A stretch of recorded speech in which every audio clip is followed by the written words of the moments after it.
More double headers? More double headers, that's right. Hi, welcome to the Free Enterprise channel, Free Enterprise fans. On our channel right now, we are going to be showing you the second game of two between Locke and McBain. Today, I am Demarine2. I am joined by Mechalink. So, Mechalink, what do you think about what's going on right now with this match? Well, I think given that McBain started at a deficit, it's good that they picked up that win yesterday. Rosa starts great. CPU is a slow boss. Leviathan is a fine boss, right? Like those could be far worse, but they are bosses, and that means that it's likely to be a longer seed than a shorter one. Yeah, that's fair. I don't know. The bosses tend to point people to the moon, I think, is always really interesting. The major thing here is that Locke did come in with a one-game advantage into this series. So this is game 2 of 2. McBain started with a 3-2-1 record, ended up tying in week 6 to make it to the final, to make it to the bracket finals here, while Locke came in at 4-2 and ended up getting drawn into the first round. So everything to play for here, certainly. One of these runners will be advancing on to face off against Dia in the round of 32. I mean, as rewards go, I mean, you could have done better, I guess. Yeah, and Dia will have a win there as well, correct? Yeah, Dia did finish at 5-1. So whoever ends up drawing into the next round with a win today will have to win 2 games against Dia before she can pick up one. So, you know, tall order right now. Can't think about the future, though, because you're here today. That's right. Focus on the next game, right? Like the next thing you do is what matters.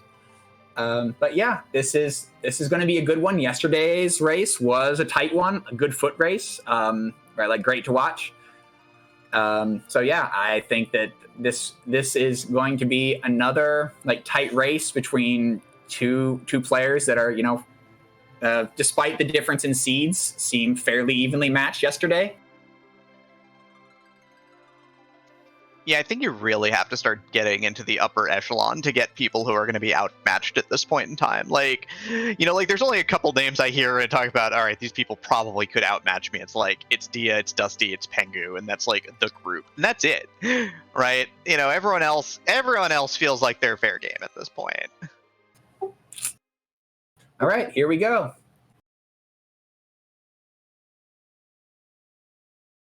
Do we get a double white mage start? That's a black mage. That's a Palom. There's Bahamut, not a boss we're looking for, and no caster gear and a black rock. I mean, gated shop and a character, 38k. Might be worth it. Might be worth it just to drop everything and head up before you do anything else. Wasn't most of that gear ninja gear? Aren't we praying for an edge on the moon? We could be praying for an edge on the moon here. Yeah, there's like a loose rod in there, but there's a ninja shirt, there's a ninja hat. You know, there's definitely some gear for edge up there. So we'll see if our runners go up right now to try and maybe shore up this party with some power on the moon, or if they decide to play this pretty directly instead and stay down. I don't know, Scott. Sorry, go ahead.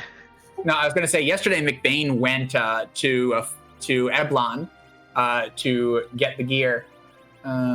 So we'll see if that's where they want to be today or not.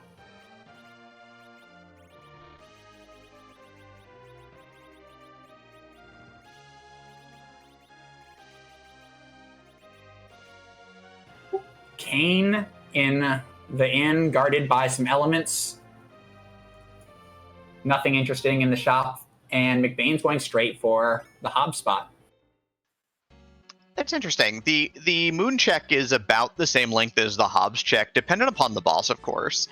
Did equip the bow on Rosa, but left her in the middle, so aim might be a little problematic here. Aim sets your accuracy to 255. If you're in the middle, you get a bonus, so you could overflow, and that's a little problematic. Sees Edward and the Mega Sisters and is done with that, while Locke is doing the thing. Yep, the big whale. I love the big whale. Every time. And McBain looks like they're following suit after that quick boss and character check. Hoping for someone better than Edward, I guess, which would be pretty much anyone at this point. Pretty much, yeah. Normally, I might try and take the Edward anyway, but we also don't have any AoE capability, right? Like, so we can make that Maga Sisters fight way faster with any J item. J items, levels on Palom. I mean, it's a good experience spot, and so you kind of want to fight it, but it's just not worth the time right now. Exactly. No, it's just I don't know how you phrase it, but the way that I've always phrased it to Marilyn was right. Like there's fast fights and there's fights you can win, right? Like, and you want fast fights, you want good fights. You don't just because you can beat it doesn't mean you should take it.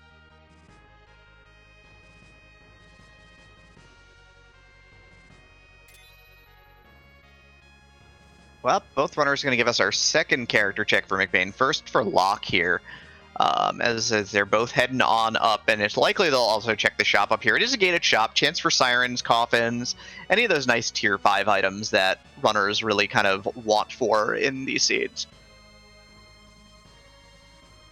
Yeah, I don't think that, unlike the Eblin shop, I don't think this has any guarantees regarding the tier 5 items, but yeah, you still, there's Bacchus, hourglasses, coffins, sirens are all the tier 5 items in question. Nope.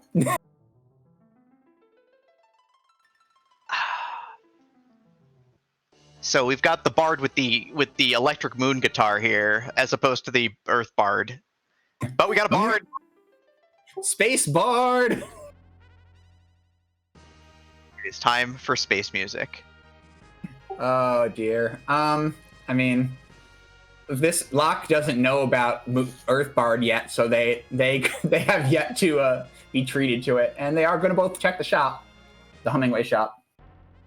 Fuel 911 asking how McBain checked as fast when he did an extra check. Well, Locke knows that Kane is sitting in Baron, did check Baron first, so does have that particular bit of knowledge. So there is an exchange of knowledge, certainly. Items for sale, Forest Rage, which we have. Exits, which are nice to have. Locke's going to grab 5 of them. That's a lot of money. 10 grand's a chunk here.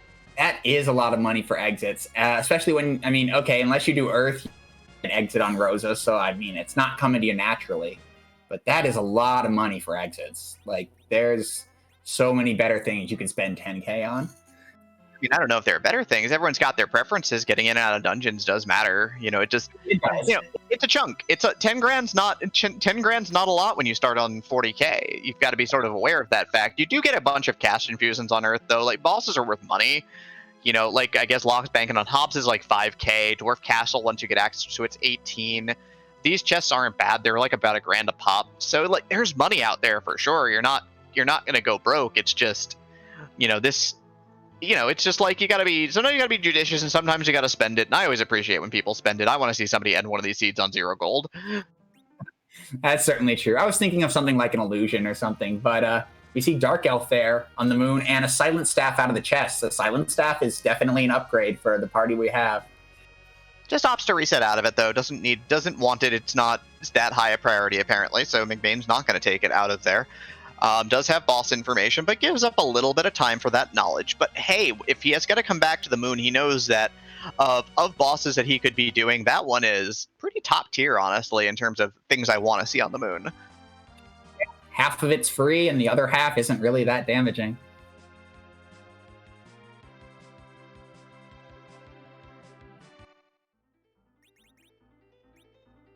And they're both doing Castle Eblon. Locke has already found 2 of the trap chests. Yeah, certainly an interesting sort of meta shift here, knowing that you need to get gear.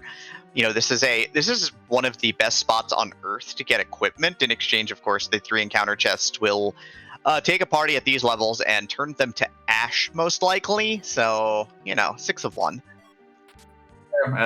Especially if you only have 3 characters or 2 characters. Power Staff, Tiara. No, I mean they're getting the gear they need. There's a rune cane there too. So Sylph, if we find Rydia, there's also an Odin in here. So lots of good stuff here. Like tons of cane gear.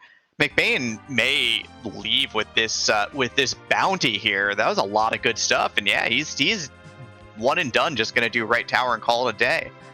All the traps were in the middle and it looks like the left, and so Locke's going to go through all those traps, whereas McBain's just going to move on. Makes sense. A little good variance for McBain there, and they're going to pursue Antlion.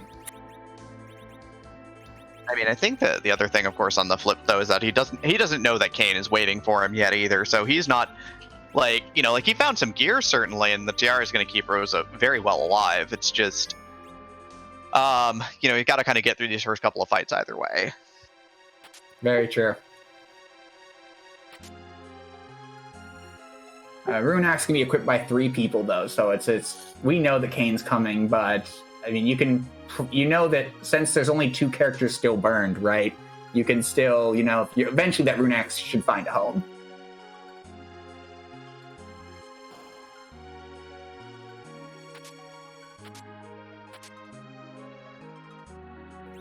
I mean, either way, it looks like McBain. There's a Cure 3 is nice to have. I do like getting a black belt gi here. The extra strength on Rosa here with the bow is going to be handy. So Locke is going to retrace McBain's step here and find a bunch of nothing up here on top of the mountain.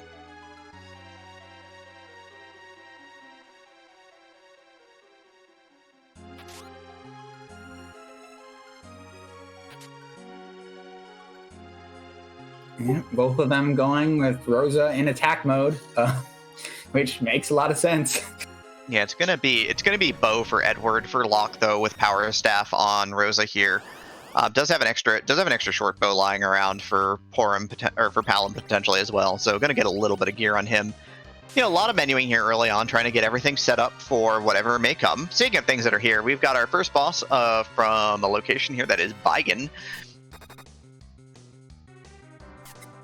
I mean, Vigen can be a rough boss at a very punchy spot. There's only 1,000 HP here, so it's pretty takeable. And Locke looks like they want second Edward or the experience.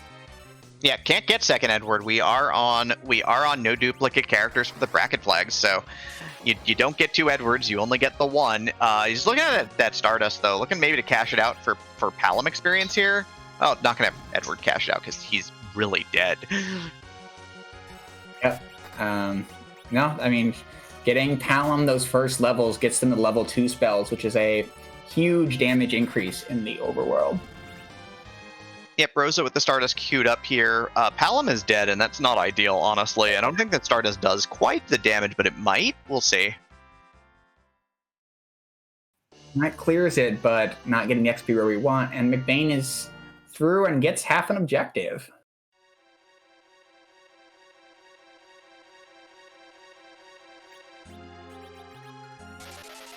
Yep, always glad to find that, certainly. I mean, the pink tail does, the hook is sort of a double-edged sword. You don't want to see the hook early because of, obviously, hook route to the underground is going to be a much more difficult path. You have to fight 2 hard bosses. You don't really love that. On the flip side of the coin, though, it does mean that you do get a tier 7 item and an objective from that pink tail. Locke did loot the front side of Hobbs as well, ends up getting a dancing dagger for his trouble, so a nice piece of gear to sort of push through these early levels, even with Palom having bit the dust. Yeah, actually, I'm honestly really happy about that dancing dagger.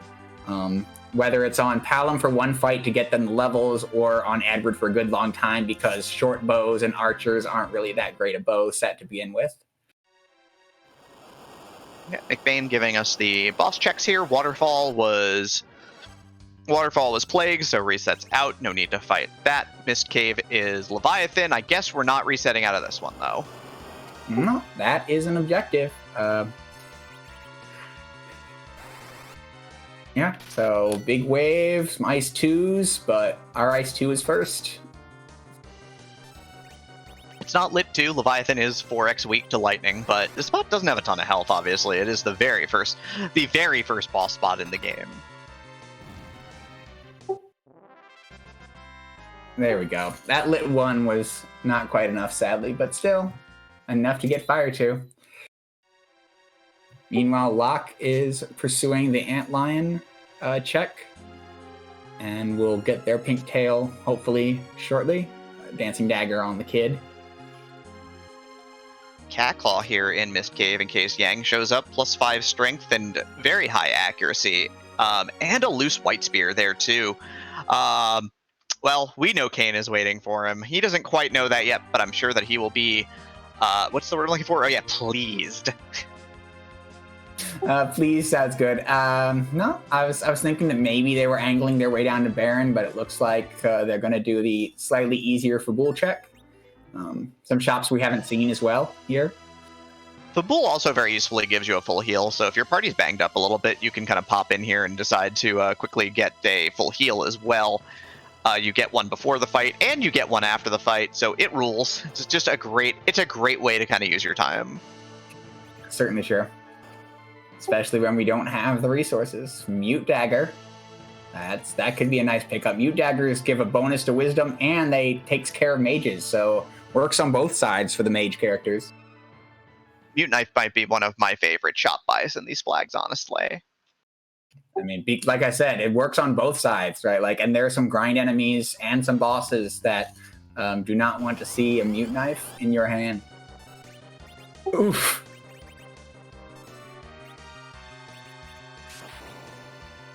So the only nice thing about this is that these flags do give you 10 Thor Rages to start, which can be used to annihilate a couple of these fights pretty quickly here in the Fabul spot. The Gauntlet, not vanilla, so get your vanilla icons and put them away, because it is randomized fights. They're drawn from the area. We're not fighting guards or captains or soldiers or, gargoyles here. We've got cockatrices, so put the vanilla away. Bad Xenocat, bad. Yeah, no, this isn't vanilla at all. I do think there's a gargoyle in this set, but it's this is the alt gauntlet flags are still on, so we get to see 5 fights instead of 6. There's a gargoyle, but it's not even by itself. It's got friends. Come on, friends. No, it's not vanilla. I'm completely with you here. It's the wrong number of fights. It's the wrong enemies, right? Like, I mean. What do you want? I mean, Palam's in the party and not doing enough damage with Ice 2, but barely. I mean, it's great.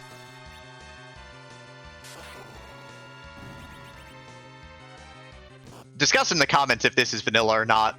If you don't agree with me, well, that's fine too, because it is just your opinion at this point in time. You can certainly make that call for yourself. Gargoyles are weak against arrows, though they're flying, so enjoy a 1,000-point shot from Rosa here early in the match.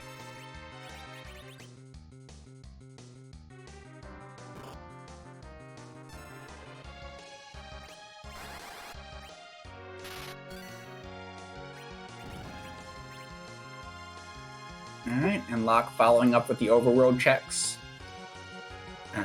Finding Plague. And both of them having launched the hovercraft at this point, given that they have the pink tail, that makes some sense.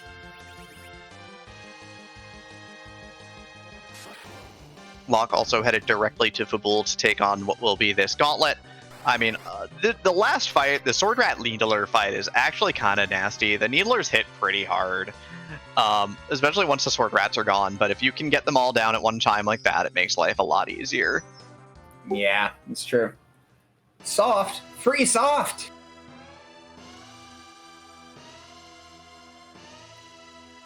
Alright, so Locke a little heavier on the looting, hasn't quite located Leviathan yet, needs to check the Mist Cave for that. We're gonna get an item here. It is the key to the tower underground, so no keyless tower tonight for our runners once they get underground. I mean, I like that. I'm not a fan of keyless tower, even though sometimes you got to do it. And seeing the tower key here, it's like seeing the pan, right? Like, it just makes your life a little nicer.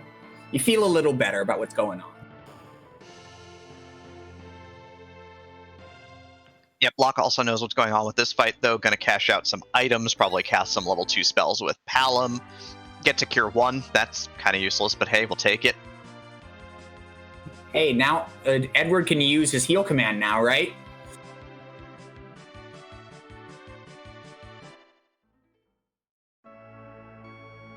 That seems like a bit of a stretch. Okay, so still useless. And McBain finally getting around to checking Baron, and we'll realize the payoff in the Rune Axe and the White Spear and the Blizzard Spear shortly. There's also like a Poison Axe in Damsian that McBain chose not to get, but hey, a couple of Fire Claws, no money there. Elements first here. But the second boss is usually an interesting one. Yeah, Elements with Fire too. That's going to go down smooth. But yeah, the real question is who has 3,000 HP or so at the other spot.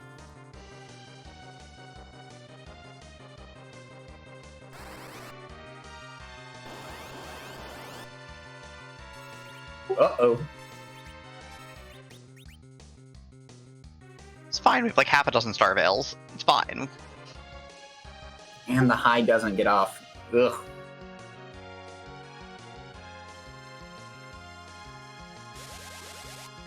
So, unfortunately, yeah, Golbez is a slow fight.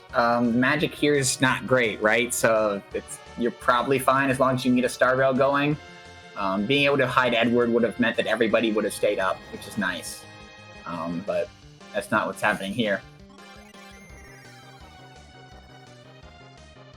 And so yeah, so Shadow Dragon takes your party down to 2 characters or attempts 3 consumes. If you have Death to Protection from Ribbon or Adamant Armor not going to be appearing in these flags, you can necessarily avoid that sometime. But Rosa gets consumed and is destroyed instantly,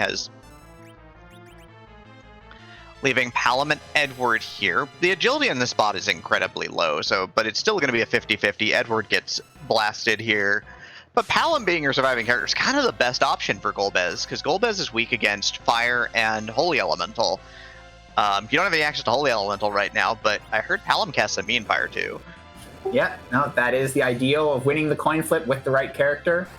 You do have to tag Golbez with some damage to trigger his death animation. And it looks like that will be very, very easy with 4-digit damage out of the kid.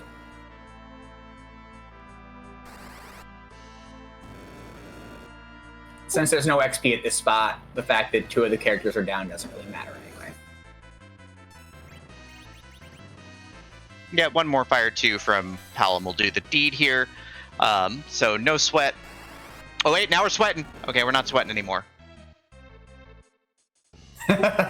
Star Veil does not last forever. Why couldn't I have rolled higher on Virus? Yeah, Golbez almost getting the loose kill there, but it's all good. McBain through, Hanzo steal, not much else. How about that edge gear?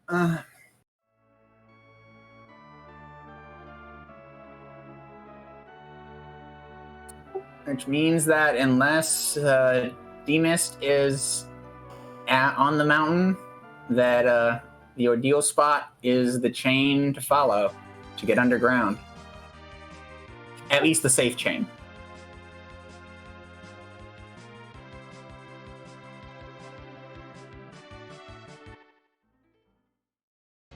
Yeah, technically you could always go to the moon and find a way, but the flags don't force that at this point, right?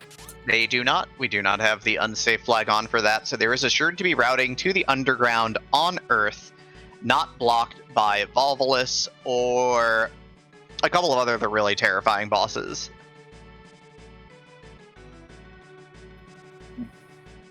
One of them being this guy here on the left screen right now. No, we knew that that our guaranteed way wasn't here once we saw Golbez, but still, there can be 2. And Kane starts with a Drain Sword. All right, all the tools are available to us.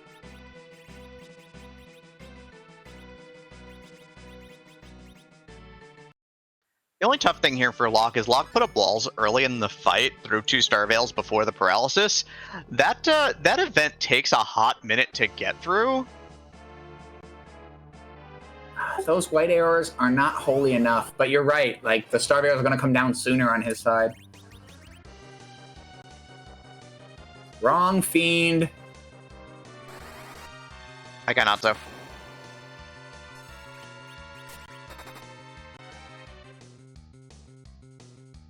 Water was not there, so the Lit 2 didn't do as much damage as it could. But this spot is pretty not... This isn't terrible for Kainazo. His punches aren't going to really rock you.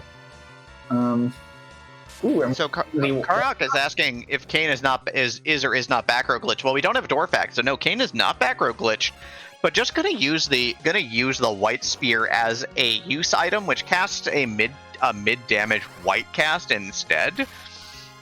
It's fixed damage in the 600 to 800 realm, but hey, free damage is free damage. It's actually better than jumping or swinging at this point with the low strength Kane has. I mean, it's better than a dancing dagger too, right? I mean, twice as good, in fact. Twice. Literally twice.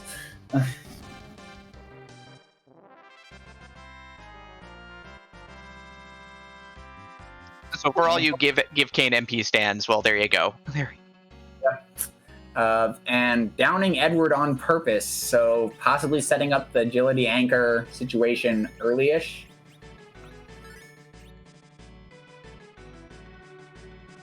I mean, what they say, the only good Edward is a dead Edward. And some people say that. And it's just Water Hag. So a brutal boss off the table in Kainat, so a freebie in the second spot, so nothing to fear here. Feels pretty good. Yep. So you would say that that's an average ordeals then, right? Like you got a free boss, you got one of the worst bosses. So on average, the boss pool hasn't really changed too much. I mean, the big thing is that if these two bosses are flipped, though, in locations, Water Hag in the first spot is kind of a waste, and Kainazo in the second spot can get a wave off before you can do anything in a lot of situations. So, we take these when they come up like this. That's true. Yeah. Sometimes things happening in the right order is very important. We don't even have Spoonward on these flags, unfortunately. So if you can't have a Spoonward, then I guess it is the only good Edward is a dead Edward.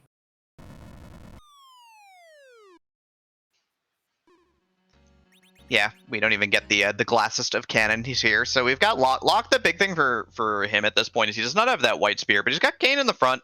He does have access to the Blizzard Spear, which will do quad damage when the water is down.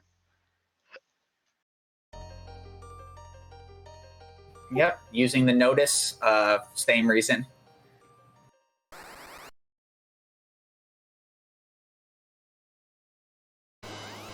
That's a Baron key. That is a chain, but it's demist. The big double here in the Crystal Chamber for our runners, so that's pretty fantastic. So we'll get 2 checks for underground access. It could be a Baron, it could be free at Mist Dragon. Free at Mist Dragon, but we'll see. Yep. On the no free key items flag, which is of course on, demist does give a key item instead of getting one from Edward in the bed. Another way that we are devaluing Edward around here. We don't have Tello or Cecil, whose abilities are unlocked by this spot, but now any we find in the future will be ready to go. Could be one at Baron Castle. Who knows? Not as many crystal swords on these flags, though. It feels like. No, I mean that. I feel like that's kind of expected. We've moved. Well, I don't know. Right, like it's still crystal swords still would only come from key items, right? Like in either one. Yeah, we do have the max tier 6 flag on, so boxes cannot just give you tier 7 gear. Edward gets exacted to 1. Good job. But yeah, McBain about a boss ahead here, honestly. Plus, has the Leviathan check under his belt so far. So, Locke's a little bit heavier looting, a little bit heavier shop play here so far. McBain been very aggressive once he's gotten out here and is just, rushing down location after location. Well, I mean that makes sense, right? Like given the race context. Right, like you kind of want to go a little leaner if you can, and it's not like you have that many resources to start with.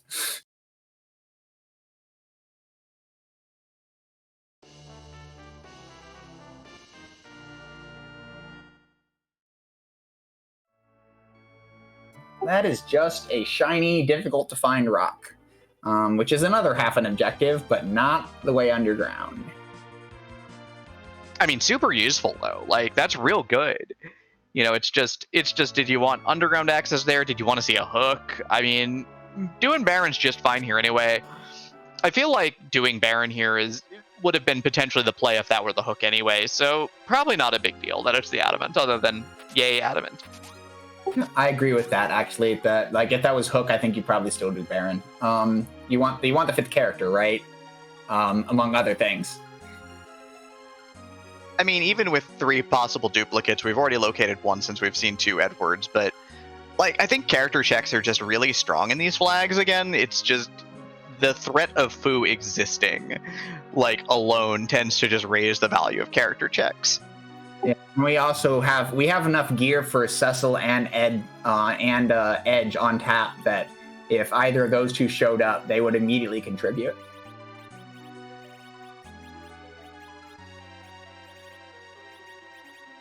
I believe that Edge would contribute a lot.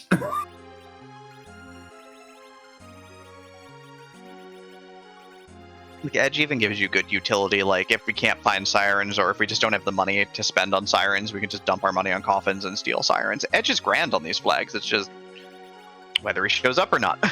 Yep.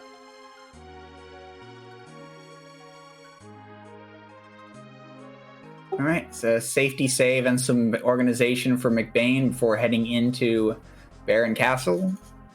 Two bosses here in the direct main line of liberating Baron Castle with a third summon boss in the basement. And as Demarine mentioned, a character and the key item.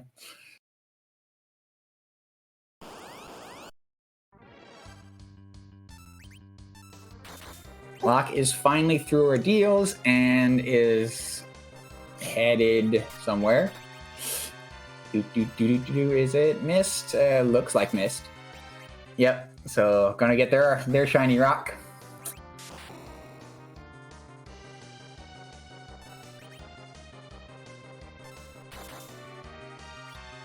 The hope here is that Locke remembers to fly over mist to the other side to get that boss, because that would be really handy.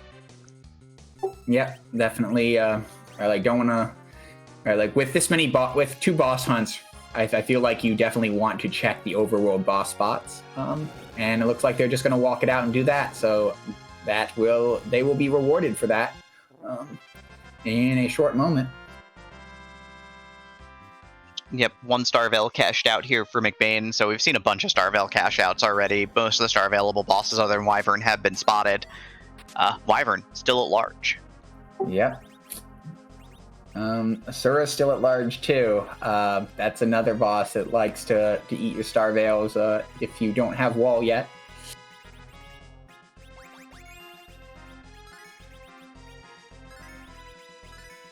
McBain doing something really interesting here, being real judicious with his life potions, using 1 to raise Rosa, and then casting life 1 to raise the rest of the party.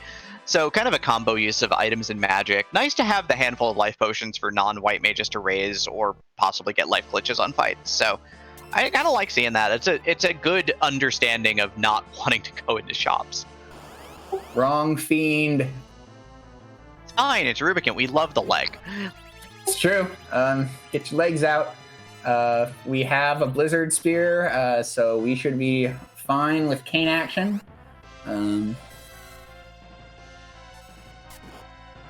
And Locke going to the only open key item spot left. Will they check the shop first? They will not. They are in the process of looting and scooting, but less looting and more scooting now.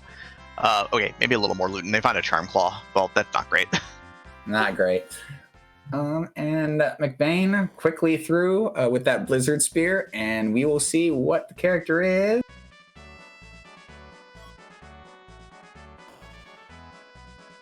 And that plays, I think. Cecil can carry the Rune Axe at the least, and has great utility defending people with cover. Cecil seems like a fine pickup. Definitely better than Edward. Yes, if we could replace Edward, that'd be lovely. And now there's a cutscene. Normally you would get the Enterprise here in vanilla. We start with the Enterprise. So you get the pass here under 1 flag set, but the rest of the time it's just a random key item. Wait, there's a flag set that you get the pass here? Right, isn't this the vanilla pass location because there's nothing else you could put here? I mean, sensible. Vanilla pass location if pass is a key item, right? If it's not in the shop. But that was the magma key, which means we have the easy route to go down to the underworld.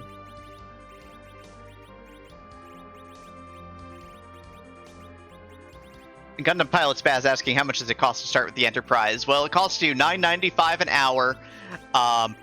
Just give me a call. Bad. No, it's free. The Enterprise is free. It's free to play. But you can get some upgrades. I hear the hook is pretty good. Hook DLC, only available at one of 34 different possible spots. Oh, we're unlikely to see that at this point in time, as we did use, like you said, Magma Key here. Both our runners having to full clear Earth and do Barren Castle, so all checks available at this point in time. McBain pushing a little bit of a lead here, though. Again, about ahead, about a boss or so here, boss and a half at this point. Yep. But yeah, it's still just kind of a foot race, and where they've mostly done the same things, and we'll see how the underground goes. With the tower key, we definitely have incentive to do we don't know where the boss is at this point at Dwarf Castle. So we have 2 bosses in one place, 2 bosses in the other place, 2 key items versus a key item and a character.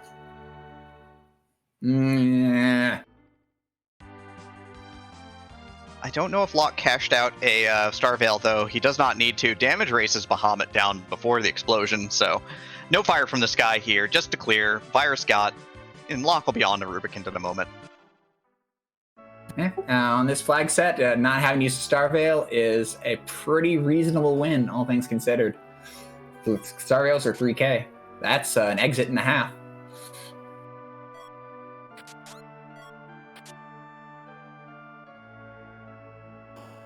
A baggage, something with a P? Packer? I didn't see. That's our job dwarf. In vanilla, they're just a farmer, but we decided that we're going to have a little more variety. Ooh, and that's what we wanted to see in the shops at some point. It's always the tough decision, though, on these flags. Again, on the one hand, you've got a bunch of money coming in at Dwarf Castle. On the other hand, how many sirens do you really need? And that's the great challenge of these flags, knowing that you can't just sell stuff for free money, is ultimately, oh god, how many of these do I actually want in terms of... how many of these do I actually want in terms of sirens? So we got 7 for McBain. Locke is having a bit of a moment here on this boss fight, but Kane is a good character who does 3,000 damage, so we love that.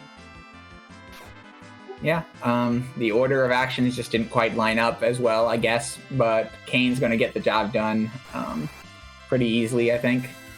And yeah, McBain deciding that they want a little more experience before they do whatever they're going to do in the underground. Makes a lot of sense. I love cracking an egg, especially to make sure that Palom has access to Quake, as they now do. All right, Locke still a couple minutes behind here. Rubicon down low, gonna get his underground access as well, and we'll see if his decision is to crack some eggs or make a push without it.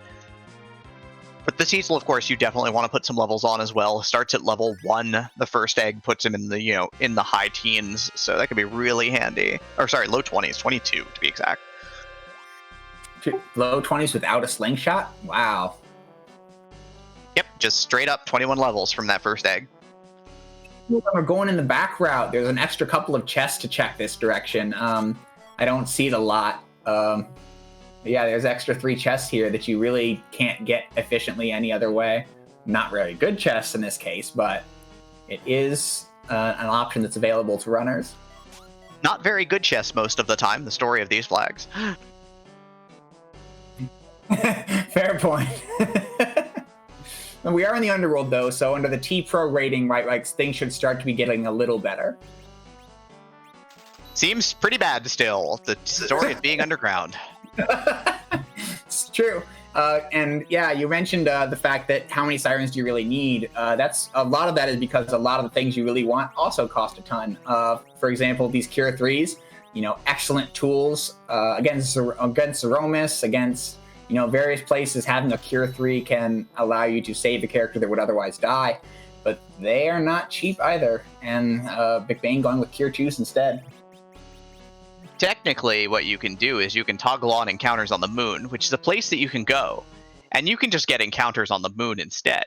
And here's the thing about getting encounters on the moon is that you can turn on random encounters and they're free. Yep, free. That is free money. It all costs you time. You don't get to choose what you get, but if you're Night Dew, you'll always get 2 gold dragons. Ooh, that's good. It sounds like I want to be Night Dew.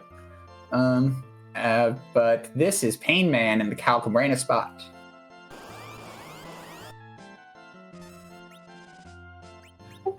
In these flags, because enemies are following their scripts, all we have to do is survive 3 dark waves, and surely it couldn't be that bad. Oh no! Oh no, it's that bad!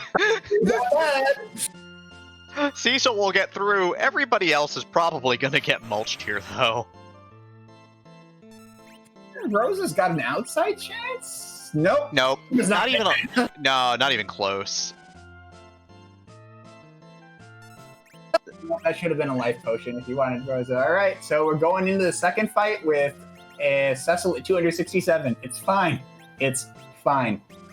And maybe a second character that replaces Edward. You know, maybe a Sid, maybe a Fusoya. Oh, I'd like that. I'd like anything to replace Edward. Somebody with some HP would be nice. Yeah, don't worry, everything's fine. Everything's fine. Nothing is on fire, I promise. That's a lunar sparkle. Everything might be on fire in just a second. True. What do we got? Tella's not Fusoya, but it's still better than Edward. Edward goes away. No surprise there. Oh, everything's not on fire. I mean, this still sucks, but we've got Cure 2s. We can just throw Cure 2s and the Cure 3 potion at them. Got a Firebomb if Cecil's got health. Yeah. Right, options are good. We're good. We're feeling good about this. There is going to be a little fire 3. And there is a little fire, though, coming up shortly. And Cecil's HP is very low. Yeah, but it does percentage damage, so Tella's fine here. And Cure 4 is going to do 1,825 damage. It's a good spell. Cure 4 is a good spell, and it casts quickly. I mean, you can't be sad about that. And Tella saves the day. Tella is the king. Goodbye, Edward. You sucked, and we didn't like you. Yep. Nothing of value was lost. In the meantime, Locke is underground. They have checked. They got their sirens, and they are going to crack an egg, likely for the same reason, because we want a kid that can quack, because quacking kids are our favorite kind of children. Yep. Well, 10 favorite kind. 10 sirens for Locke, by the way. That is, that's higher than McBain went with. Womp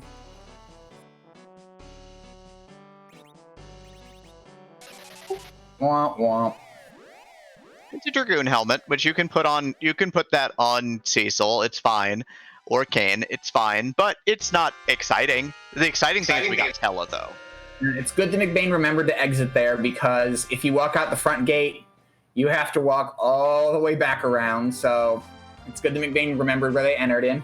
I've done that before, certainly. I mean, never enter from the back, and you'll never have that problem. That's the Galaxy Brain strat.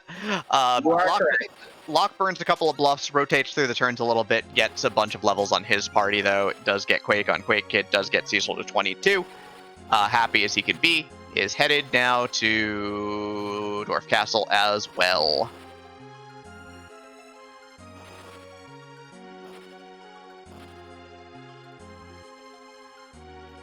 Healing, though, that means that Cecil doesn't have that extra HP that he gained off his levels. So Cecil's at 600 HP right now, right?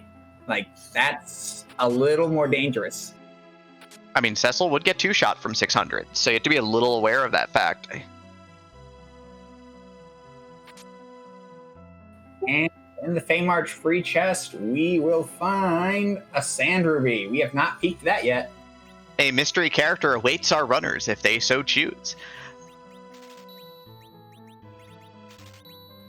Got Wines and Unihorn, so we got both halves of dealing with Berserk and the Mute Bells as well, for the possibility of a cheaper grind on the moon than using hourglasses. McBain spends all the way down to 15 GP. I respect this greatly. Just cashing out all that money, gone forever. What else are you going to spend it on? I mean, those seem like great buys. You have access to the moon. You know you can go and kill those sorcerers for a good chunk of experience. We got a Mylan and we got a Gardens of some flavor. No hourglasses, so no group stop here. Plus, the guards hit fairly hard in this spot. It is the Asura spot. It's not pathetic swings for sure, but gonna heal up just Cecil for cover strats here. We find that it is the double guards. Does have 2 Mute Bells that he just purchased, so gonna set him off. Yep, mute veils work good. We've got access to blink on 2 people, so we should be able to keep Cecil Blanc. So I'm guessing we're going to try and weak him down with Tella or stone him with Tella. Now that we've got the protection handle. Yeah, I think you go for the you just go for the weak cast here, or gonna go for size first, just to nullify their physical attacks and just make sure that everybody gets on through. But Cecil's in critical health, which is very bad because he's gonna stop covering now. No, I think you're right. Size gotta be, and size does not cast instantly. Size has a pretty sizable delay, so you gotta be a little aware of that fact. Meanwhile, Locke did in fact have a little trouble. Rosa was the one that survived the DKC fight and is now trying to get through D-Lunar with a very tanky Rosa. I mean, Cecil got through as well. It's just Cecil got burnt to death here and then mauled. Oh, no. Oh. That's rough. I mean, knowing it's coming, he might have a better shot at it, but the possibility is that he ditches this, which might be good for him. He'll lose a little bit of experience, but we've got Sirens. Oh, looks like he's committed to the bit here, though. Maybe wants Tella for sure. Either way, heals up the party this time before going in. I mean, Tella is an improvement. Doesn't know about the key item. Although, yeah, I think there's definitely something to be said for going to Tower here instead. Or Fey March, right? Because there are. So he definitely had options, but chooses to stick with this. Chooses to stick with the known rather than the unknown. And I think he's confident that he can do it this time, so... Yeah, I think that knowing what's coming, I think that Locke will be able to get through. One of the guards is down, and life glitch. No, that's not a life glitch. That is 2 life glitches. That's what we call efficiency, and that's a bug, a vanilla bug in Final Fantasy IV. Enemies have 0 vitality. Life relies on your vitality to determine how much HP you have when you come back. And life works on enemies without the boss bit. So they come back, they die immediately, you don't see anything, and you gain an extra chunk of experience. And this bot is already pretty high experience as it is, so gonna kill Tella, raise Kane. Gonna kill Tella and raise... Gonna Kane. Rosa life strikes again. Rosa, why aren't you Porum? Porum would have hit. But with the fully healed party and the levels, this time Locke takes 4 characters through. Hides Edward, Cecil at 85, Rosa at 60, Kane at 208. Edward probably, again, not long for this world, but looks like Locke's in much better shape this time. Yeah, and I mean, if Rosa goes early and gets an area heal off, or like any number of things go well, McBain gets the Earth Crystal, the Party Rock, and we'll see what they want to do. Yep, so what we're talking about here in terms of life casts, by the way, is that spells have a chance to hit, and the failure of the life cast is not random. It's based on your will stat. It is a single hitting spell, but has a high base accuracy. So I think its base accuracy is like 50% or something. But basically, it's a single roll to hit, so it can fail. It more famously fails with Tella, whose stats are notoriously low, but you can very rarely miss it otherwise. McBain sees Sid, looks back, turns around, looks back, turns around, and is deciding to leave Sid in bed here before the party rock. I guess they don't. I guess they don't see as much value with the party rock coming as taking a Sid, hoping for somebody better. I mean, could also be leaving Sid there for agility anchoring purposes later. Sid does have a naturally low agility to start, so might just ditch Sid in the bed and decide if he needs an anchor or leveling goes wrong somewhere, you could grab him later. True. That's a very kind of like techie heads up play. If that's what they're thinking, then more power to them. That is not a bad idea. It's not like our gear for him's great, right? Like right now, Cecil's on the rune axe, right? Like we'd have to de-equip Cecil. We haven't gotten a weapon to replace that, so. Right now, Sid doesn't have anything to swing. So it makes even more sense to kind of leave him behind for now. Yep, Dragoon Bucket located for Locke here. Does have the Tella in the middle as well. And we're on our way. It looks like we are going to... I guess we're going to raid this treasury. We are going to raid the treasury and rate the treasury. 18 non-tier 7 items. Heroin robe. Stardust Rod. Good stuff is there. Mute Knife, which is great for that grind that they've looks like they're planning from the moon. Crystal Ring. And a second tiara. Third tiara. 2 extra tiaras and a free siren. That's, on these flags, that's a pretty good treasury. That's definitely, I think that's above average. Good mix of stuff, certainly. You know, definitely in the 775 range. Stardust Rod's always nice. Like, you can't have a Stardust Rod treasury and not give it at least like a 6. So, you know, maybe 7.5. We'll say 7.5 today. I'm liking something in the 7 range. And yeah, we have Tele to use it as well. Or Tele to equip it. We have the Kid, right? Like, that'll really send the Kid's damage up into the stratosphere fairly shortly. And then, yeah, we're going to go up the Tower of Zot. 2 bosses, 1 key item, 2 characters, and Rosa will get exit, as if we didn't already have 2 exit casters. So we see a Mylan variant again, and we see the guards. Locke stops. He's turning around. This might be a top off and start up this fight situation here. It looks like it is. Checking the last 2 chests, and yep, hopping on. Cabin. Here we go.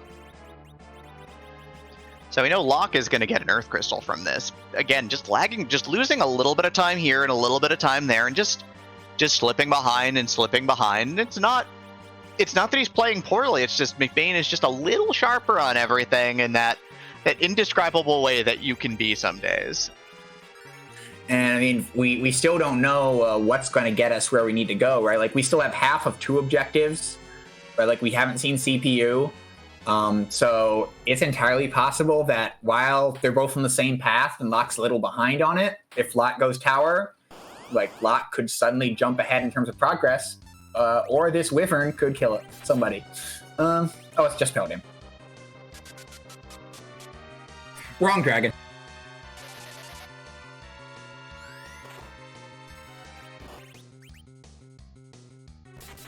Yeah. So the big thing is not being cover ready on Locke's side. He does have to first manually cover Tella with Cecil. Cecil's going to get punched in the face a bunch and die. It's time for everybody to just pass out here, it looks like. Yeah, the Cecil took some serious hits there. And I think, yeah, that's the end of that attempt for Locke. Makes a lot of sense. As I mentioned earlier, you kind of want to take fast fights and good fights. You don't want to throw yourself at the wall for too long. Yeah, with no hourglasses, that's not as free as it looks. No coffins, it's not quite as free as it looks. So instead is going to decide to head on up. Guess stand Ruby, I assume. Yeah, we'll see if the character might give him an out here. We know it's Sid, who can equip the Earth Hammer that he found in the Land of Summon Monsters, so might be interested in Sid. We'll see. Pale Dim goes down here for McBain. Easy peasy, free as a bird. 9,000 hit points or so, but it does not matter. Locke's like, yo, Sid's bad, I'm out. Good reset. This puts Locke closer to all of the things they can actually do, whether it be Sheila grinding or taking the tower. That's a good reset. There we go. Earth Crystal provides.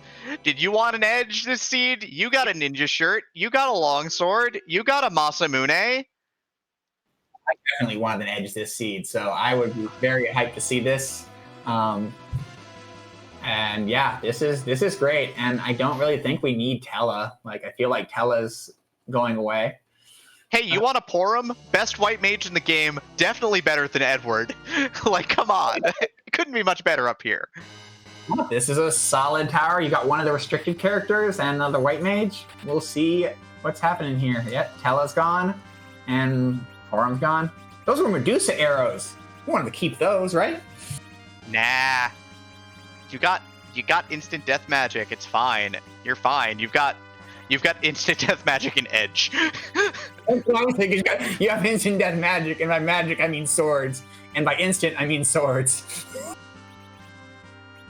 A flash of steel, and yeah, edge starts at level 25, so the fact that we don't have the slingshot on, not a huge deal. Starts with some area magic and very good attack power there. Let's see if we have another Fiend in the wrong spot. And Locke is doing tower. Without Earth Crystal, this seems like a very good play on the numbers. We will see if it works out for them. Yeah, got some extra grind on him there too, so that's fine. Here's Odin, by the way.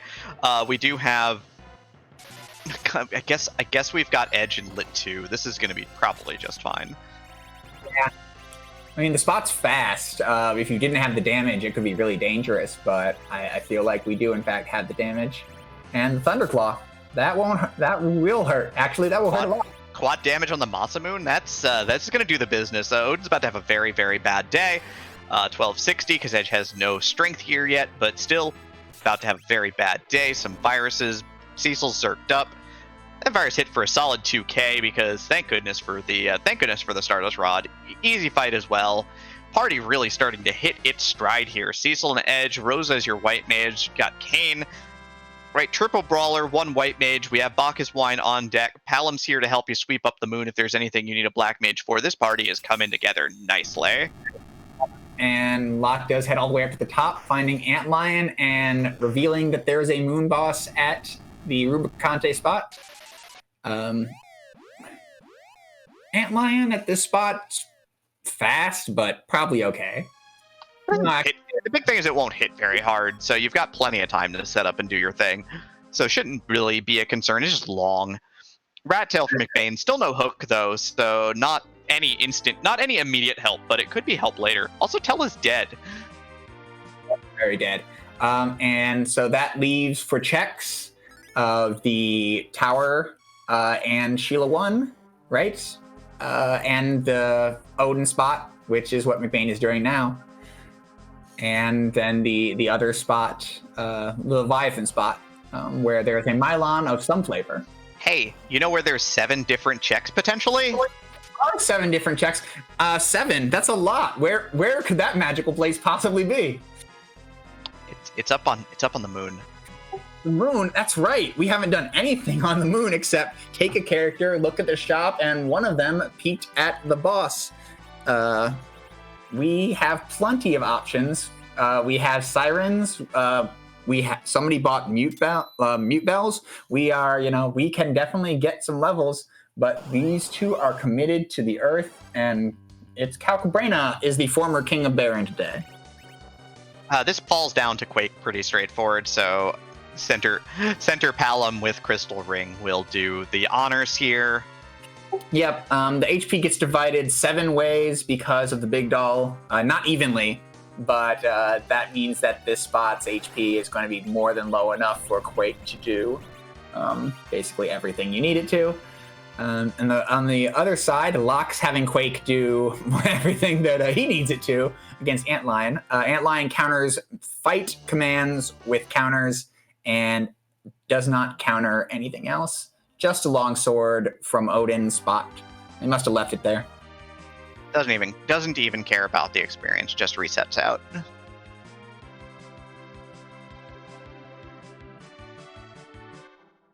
Not pursuing the moon. McBain going for the 2 for 2.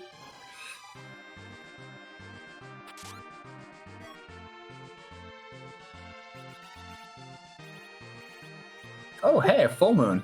That's useful. We've got back row. And McBain remembers to put it on the front hand. Actually leaves it on. It's full moon's just a longsword, right? Yep, it's basically a little bit more damage than a mute knife without the mage slaying, but also has aerial slaying. So, 6 of one, half a dozen of the other at this point. Locke does pull together, take down this antlion with a series of jumps and quakes. And we shall see what is here at the top of the tower. Another free siren. Hey, free sirens everywhere. That's 2 this seed. And they're going to don't spend money on sirens. Yep, they're free. I mean, you could steal them, right? They're just super free.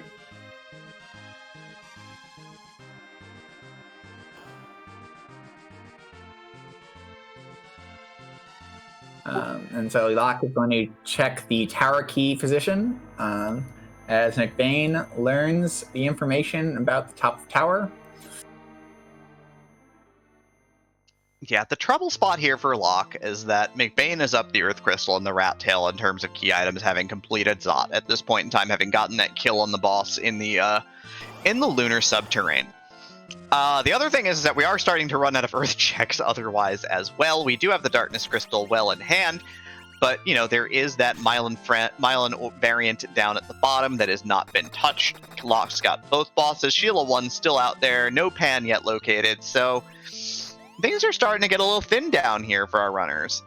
Yeah, and we don't have, actually, we haven't, the only chain left is the Pan, right? So realistically, if you want to get objectives, right, like there has to be an objective on the moon at this point, right? Almost has to be the moon or the giant, right? I mean, the big thing is that Harp is still out there. Harp is still a chain, technically, even though it is also an objective. Rat Tail's out there. Rat Tail could chain out, but we don't have the hook yet to use it on McBain's side. So yeah, options are starting to get thin, and it's mostly terminal items, though, that remain for our runners.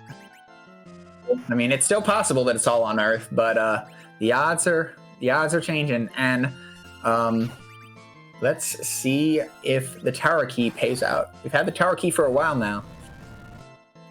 Yeah, lots of checks done beforehand, though.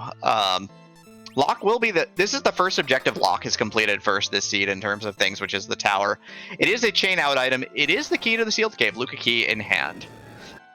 Yeah, and it looks like Locke is interested in that, and that makes you can check the key item before you check the boss, so you know whether you have to walk it out or not. And I always like that ordering. We have the warps if we want to use them to get out, so this is a solid check. Just continue doing what you're doing. And it's not a frightening check. If it happens to be CPU is going to be a little quick, but not badly so in the spot. And CPU only does 10% damage with the Mazer attack to the entire party. We've got Rosa, who's got Cure 3. We've got Tella with Cure 4. So it basically trivializes. Speaking of trivializing things, that's about the best Holy Sword you're going to find in a box here for your man there. So let's double his attack power. Light Sword is a great weapon to find in a box. So for a T-Pro paying out for once.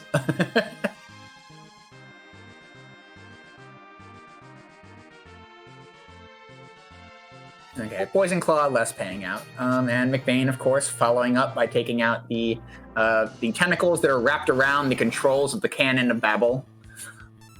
A Cursed Ring for Locke as well, so anchoring never going to be a concern there. Can just put that on Tella, and he'll basically be under 5 agility for at any time, pretty much until perpetuity. That's a great pickup. The Cursed Ring reduces all your stats by 15, and makes you absorb element, which has its niche uses, but in this game, agility manipulation is a huge tool that we can use in our speed runs, in our races, particularly against Zeromus. All right, item is something we are definitely 100% not leaving behind. This is an option to complete the second objective, and it is the second objective for Locke if they make it out of here alive. I just got to keep Cecil protected here. He's going to get meleeed for 126. Fight is free. It's scripted in that after 2 turns of swings and kicks, a melee attack from Cecil will just make Yang say ouch and then give up the ghost, walk away. Ouch! I mean, he was once an adventurer until he took a holy sword to the knee, and now he's gone. Look what you've done. Yeah, and we haven't, and continuity matches here because we're going to find him in the bed in Sylph, right? So we haven't seen him elsewhere. So continuity holds up here. And Locke is going to make it out with the Legend Sword, an objective, access to a new shop. And in the meantime, McBain also looks like they are following the Luca key that they just got. Yep, both runners not shy about chasing chains. The interesting thing is, though, is that if there's nothing at Earth Crystal, right, if that rat tail is nothing, and we know that it can't be the hook because the rat tail turn is blocked by the hook, right? So with the Legend Sword off the table, the only thing that rat tail could realistically be is blocking up either a boss spot that has CPU, or it could be blocking. It could be blocking the Twin Harp, and blocking the Twin Harp would probably be the saddest outcome for Locke here. Yeah, no, I mean, right, like if at this point there's a good chance that if Locke goes to the moon, they will be in the lead. Not a guarantee, because as you said, Rat Tail or like could have what they need. Depends on whether they want to pursue Earth, or Sheila 1 is still open as well. I think the big thing, of course, is that there's just a lot of options on the moon too. So moon routing can come into play. There's still a lot to play for here, and of course, also Locke's party is not quite as powerful as McBain's is with the fully online Edge. They both got the Light Sword Cecil. They've both got, they both got Rosa. That's great and all, but man, having two big hitters can really kind of help you continue pushing through. Life Staff and both kinds of apples are the Cocoa Shop. All right, so we've got the fruit buffet down here, but Locke not terribly interested in spending his money on collectible apples here, and is gonna head over to do the free check Sylph. Gonna fly right by the underground here, which is might pay off. And actually leaves behind Artemis arrows too. That's interesting to me, because Artemis arrows have some significant utility, even though we don't have that great a bow right now.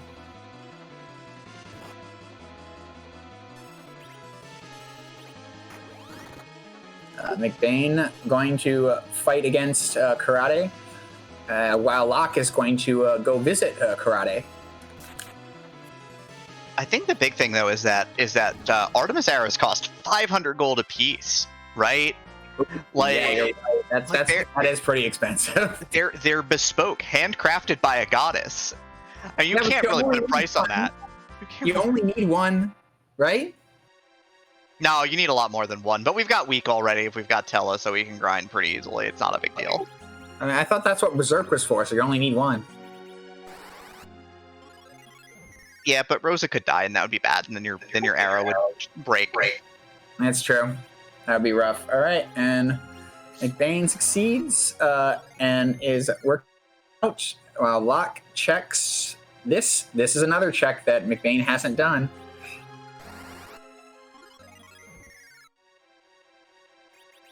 And it's the pan, vanilla pan. All right, Xenocad, now you know what to do. Give us that vanilla. Give us. How you can do it.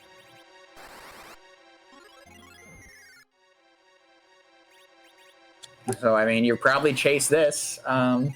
This is a 1.5 for 1. I mean, it's two checks. You've got the Sylph check. You've got the Sheila 2 check. But after that, then that's where the decisions get interesting for Locke, because he has that ostensibly free boss waiting for him, but also, got the entirety of the moon in front of you as well. Locke hasn't peaked Odin spot, I don't believe. So they also have the opportunity to dive for a longsword.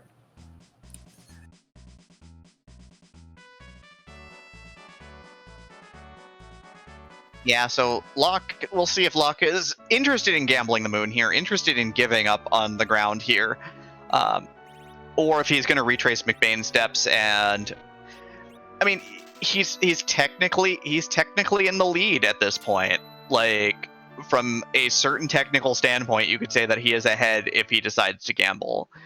Did you want 99 out of his arrows? I think McBain wanted 99 out of his arrows. McBain got 2 instead. All right, I guess that'll have to do. Avenger. It's time to rev up them chainsaws, I guess.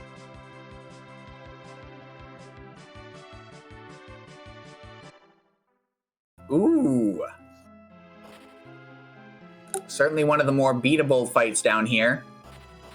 I mean, the Dark Trees are going to hit like trucks, and the Marbles could breath your Palom, which would stop Quake from resolving here, and that would be incredibly bad.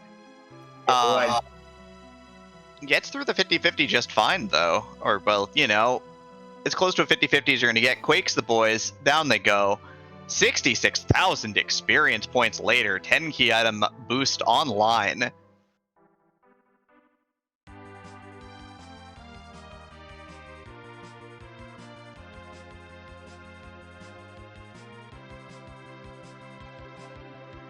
And a power shirt too, so that's just fantastic all the way around.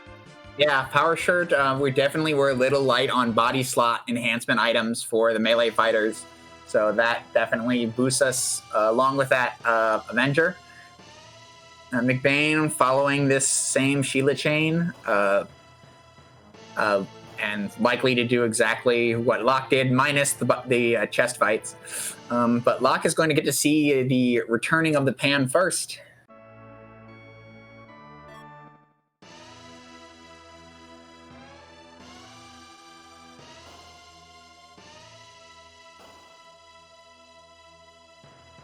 It's just a Stardust Rod. Locke has not opened the treasury, so didn't have one yet, so is going to keep it, which is fantastic for him. Stat stick for Palom.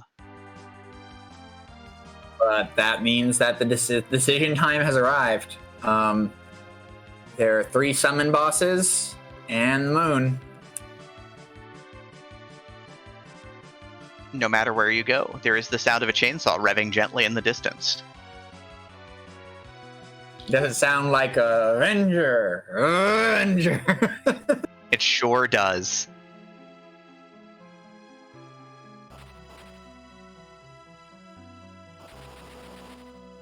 Looks like we're sticking with a lightsaber on Cecil, and the Avenger on Kane, which seems entirely reasonable. And we're gonna go see what's downstairs. We know that it is Calbrena with a longsword, but Locke does not.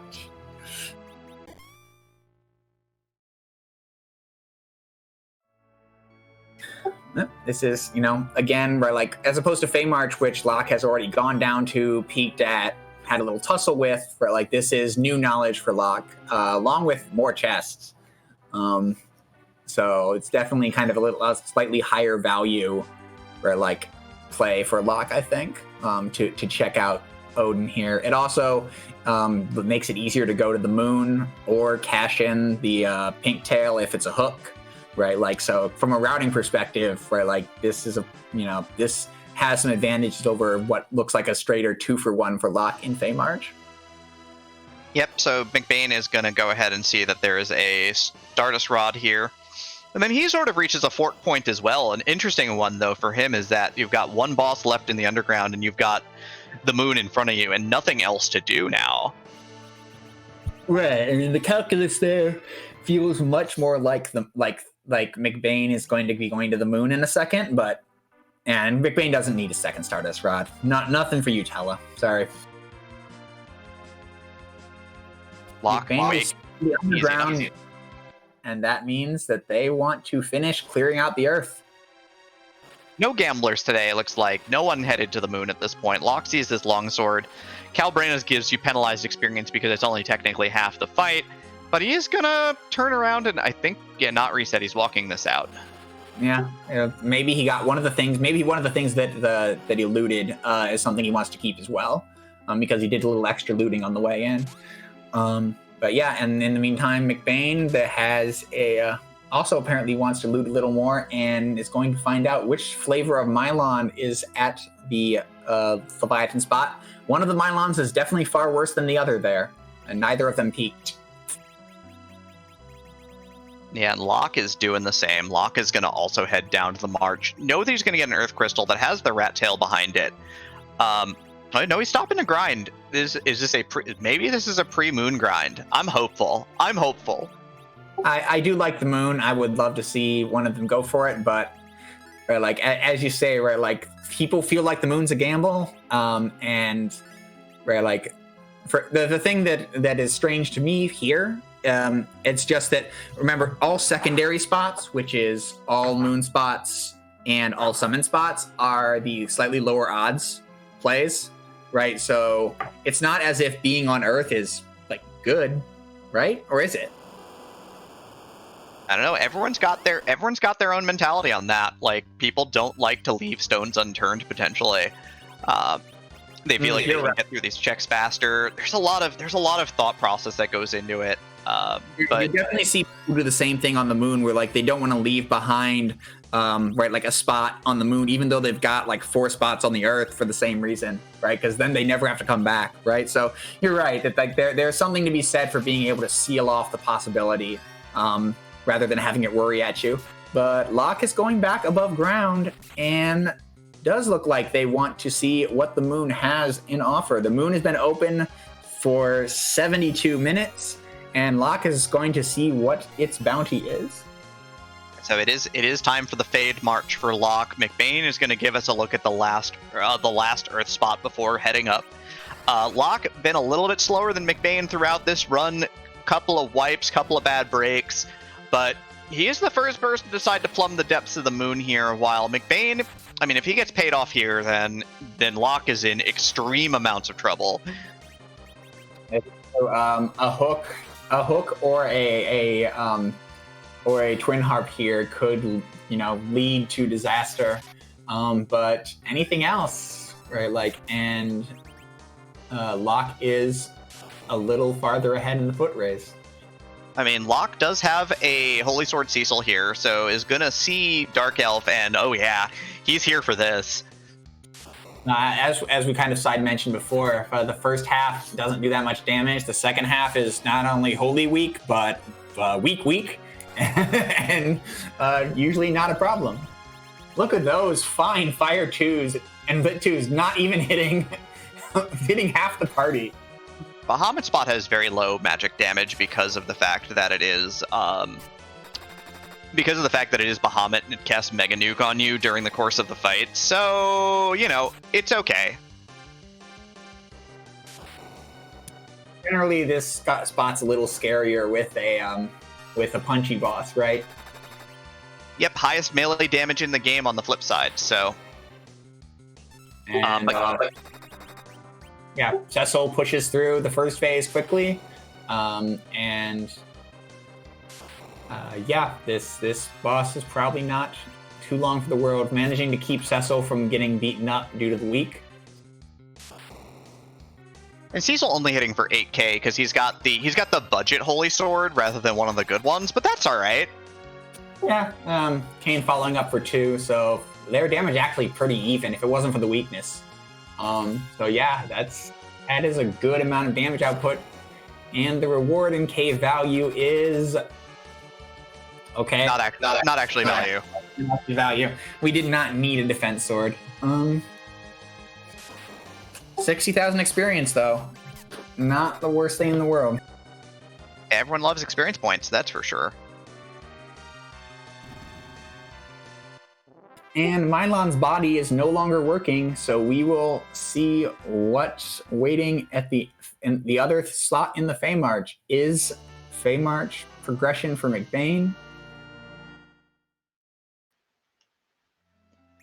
It's a key item, as in it's the key that helps you kill enemies a little bit faster. I don't think McBain's party having too much of a trouble with that, but that ain't doing it, friends. That's not actual progress. So Moon it is. It's got to be up here. Yep, Moon has to have at least a piece of progression because because we have demist done, so there's no extra key items out. We could only possibly find CPU in the giant, right? Like leaving at least a need for one more key item to get our objective set. So the Moon has to have one more key item for us at the least that gets us where we need to go, even if the boss happens to be at CPU. Or it happens to be in giant, possibly CPU at CPU. Who knows? Who knows? The harp looming large right now. The hook still necessary. Again, we know that the rat tail can't block the hook. So we know that if as soon as the twin harp shows up, we know that the hook is a blank for McBain in terms of the rat tail. And Locke is in extremely good shape, assuming he can just push through some of these boss fights. We're going to see if McBain's damage is just higher, though. With this extra edge, with this extra Holy Sword, we got the damage output for sure. We found Asura at the Pale Dim spot. This seems fine. Rosa can cast Wall, which is going to be just fine. Kane's going to jump with the Rune Axe, which should do quad 9s here. Should do pretty well, immense amounts of damage, which is good because once you get Asura down about 16,000 change hit points, Her Cure Force stopped working because of overflow, so it's kind of neat. I love that the overflow is not at a normal bit boundary. It is at one below the normal bit boundary, right? The math nerd in me. Runak's doing just fine there. And McBain, knowing that this is Dark Elf, does decide that, yes, it is in fact a very easy fight, and is going to take it down. Kane having a bit of a bad day here, though, gets absolutely decimated by these Asura counters. 2 hits and he quits, so that's unfortunate. I mean, Asura can figure out who came down from the sky and axed her for quad 9s. With 3 faces, you're not going to miss much. Yeah, time to put Cecil in the back row here, though, to help protect Kane. Yep, and jumps work from the back row just fine as well, even though we still haven't been able to back row glitch Kane, but with Cecil on coverage duty, we should be able to get through this fight. So we got the quad 9s, though, rolling on McBain's side as Avenger Excalibur Cecil is going to do... critical 999. We got when you weren't. 2 bosses in the book for Locke. He knows that if it's up here, we know it's up here. When he goes back, he doesn't have to come back up. So Locke, pass, defense sword, McBain. Locke is ahead 1 boss check right now. Yep. And yeah, the pass is... we have changed the pass to be its vanilla function of letting you into a special area. Instead, it provides you access to the very special area of the final Zeromus battle, making it so that not every seed has to go through Darkness Crystal, providing a little bit of kind of variety in the routing in our randomizer. And then, yep, that's the only thing you can do by going down that path. So Locke is walking the other way, down to the middle or bottom of the lunar subterranean. Yeah, I'm kind of here for the top-down check here. Locke, again, with the 2 wipes and everything. Like, if you're feeling behind, top-down is generally the play. Like, the meta is just run straight down to the ribbon spot, like, disregard everything else. Would you be doing the true top-down of doing Wyvern first, or... I mean, I do, but that's just me. Like, that doesn't count. I mean, it's right. a potential play, though. Right? Like, it is a potential play if you're still worried that you're behind, that maybe the pass isn't enough. Or if your consideration is that, yeah, he's going to go Wyvern first, so he's going true top down. Yep. Yeah, Wyvern first. Like, your consideration on the other side is that if you assume that your opponent may not get the pass, you could skip this go meta, assuming that your opponent goes to ribbon first, and get all of the items at the same time, but save 3 minutes of the pass. But yeah, from a pure numbers perspective, right? Like, there are more checks down lower, but then you have to walk back up to get to this one, and it's kind of annoying. And this spot's actually easier than the others as well, honestly, I think. Not easier than Plague Spot, but easier than the other 2 for sure. I mean, lower health. Easier is a bit of a misnomer here. It hits real hard. The magic's real low because this is Wyvern spot because of another Mega Nuke. So if it's a melee boss, it can be incredibly dangerous. If it's vanilla Wyvern, sup, friend? Cecil will just survive. Cecil's like, yeah, I'm good, I'm nice. I'm gonna survive, but everyone else is not. Yeah, but after healing up, this should be winnable. Kane should survive with full HP. Rose's got an outside shot. The kid's probably not making it, but most of the party can survive. And we're going down to 4 on the battle speed. McBain, in the meanwhile, finds some luggage at the ribbon room.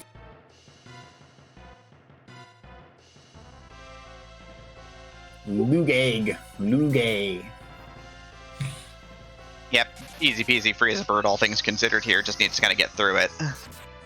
HP, the 42,000 HP gets divided up between 4 monsters, and that's going to be a lot easier to tear through. As we see Brownlow go down that quickly.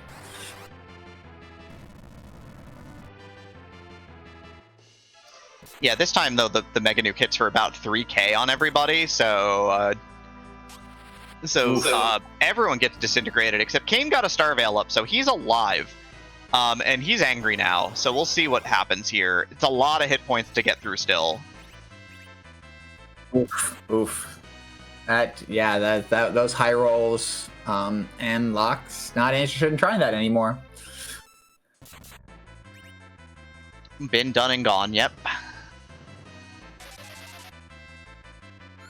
Yep, still plenty of checks down here, and Locke still has the pass, as you said, right? Like, even if they are even up on the rest of these checks, if it turns out that, you know, Rat Tail isn't required, then Locke has the 3-minute pass lead.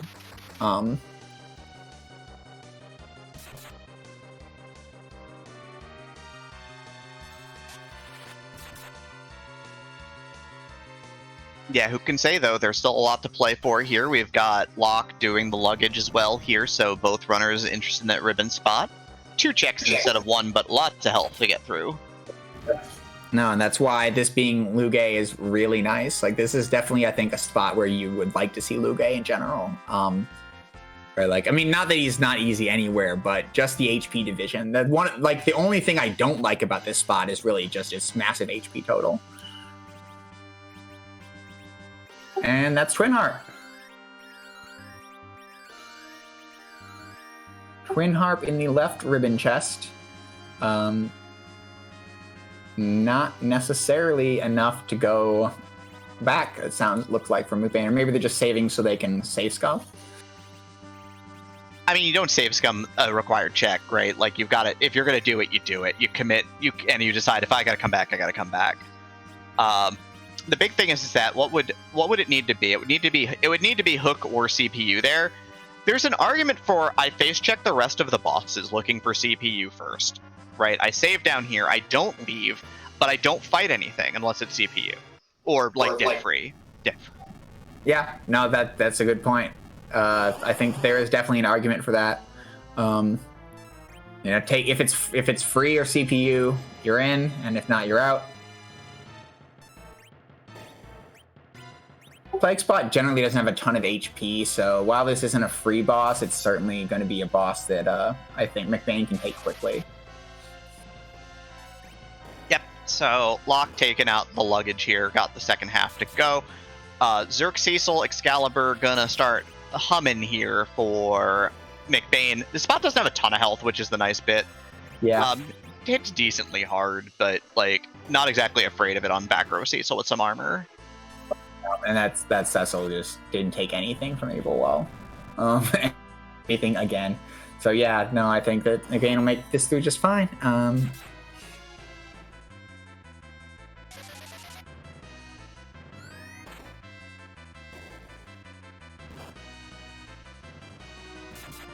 Gas actually hit on Kane, taking out a chunk of of Locke's DPS, annoyingly.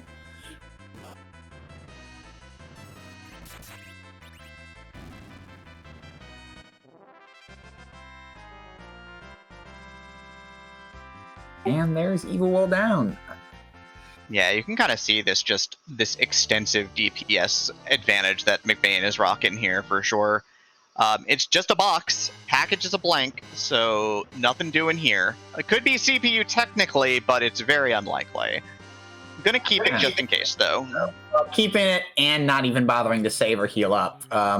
So I think they're prepared to reset or lose it completely if this boss doesn't look like something they're interested in.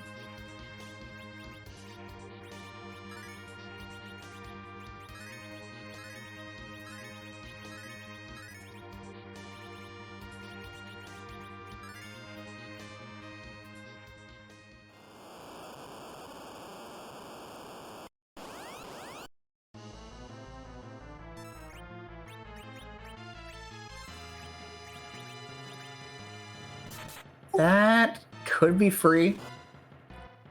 Do we have any of the tools? There were no buyable hourglasses. Nope, there were no buyable hourglasses. We didn't have coffins out there.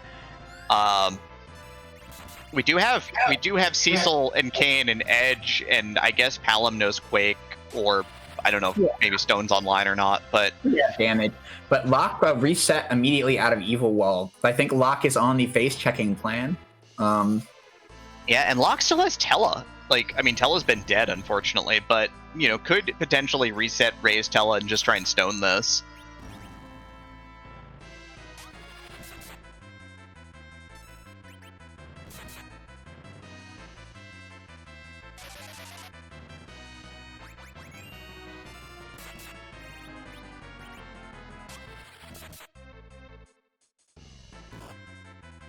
We actually have stone on the kid. He ends up queuing up Quake here, so not interested in casting Stone right yet. But yeah, sets up cover strats here. So only one problem: Rosa stole the front row now, so she gets mauled. No, but we can fix that with a life potion. Run out of those. Second blast of them.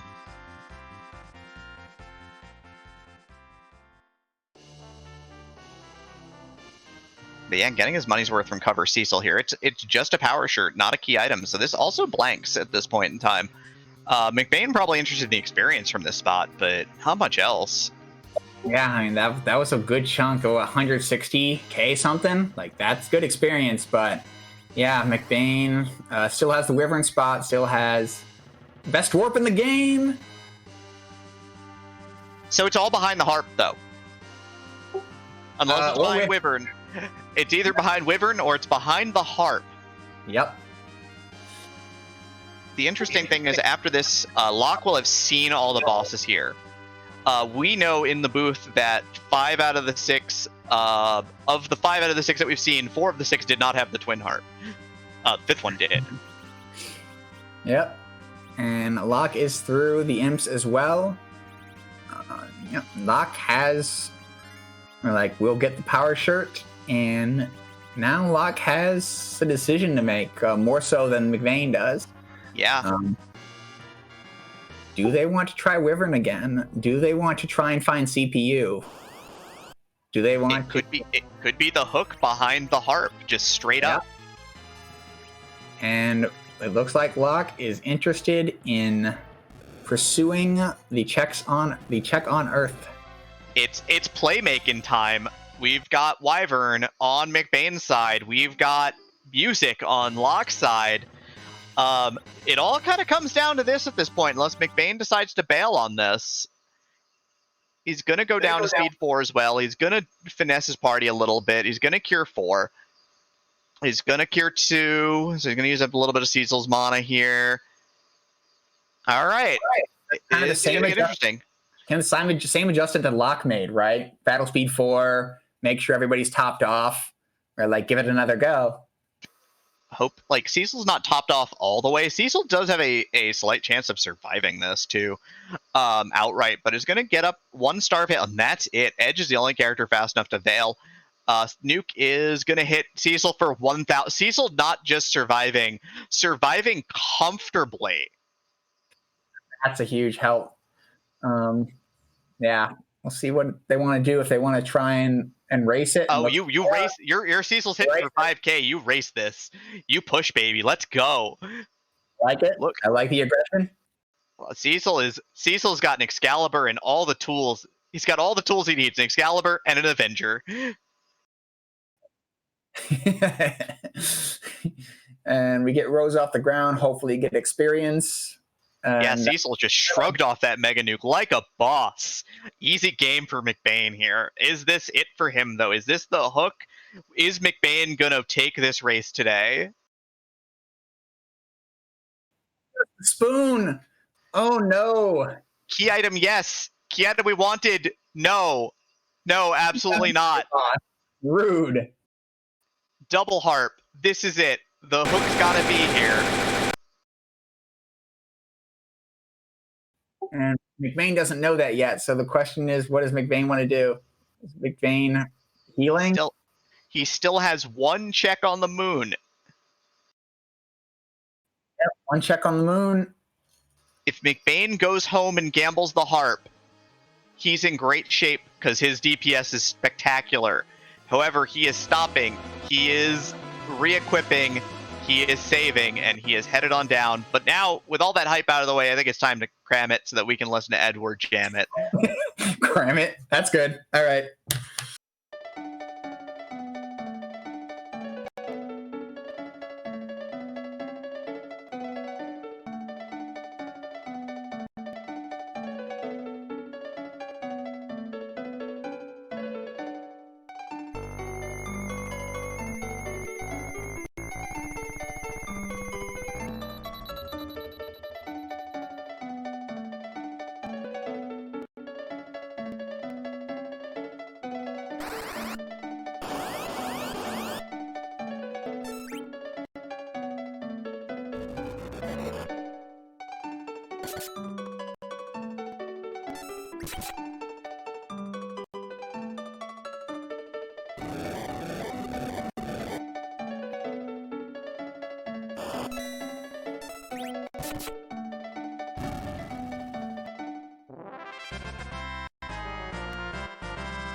You know, they say at the end of the journey, the hero's got to go home.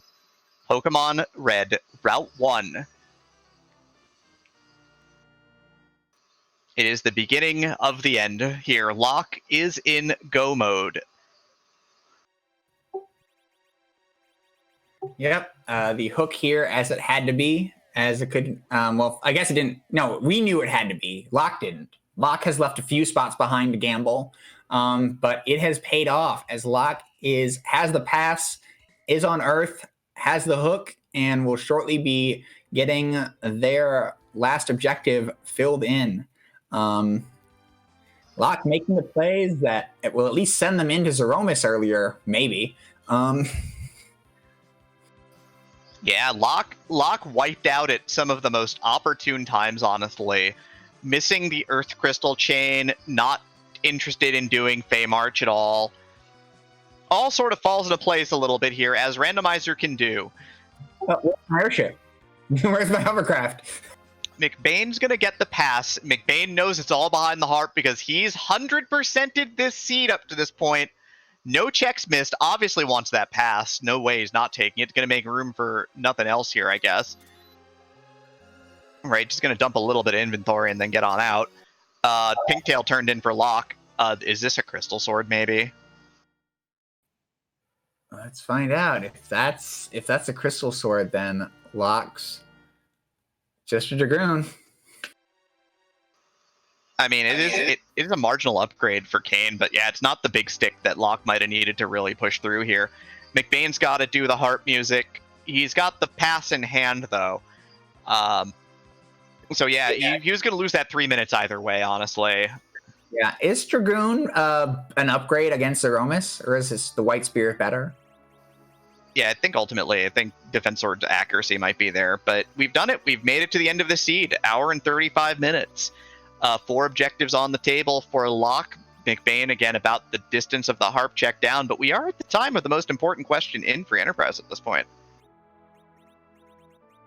How many Cure 3s are you going to buy? None, because your inventory is full.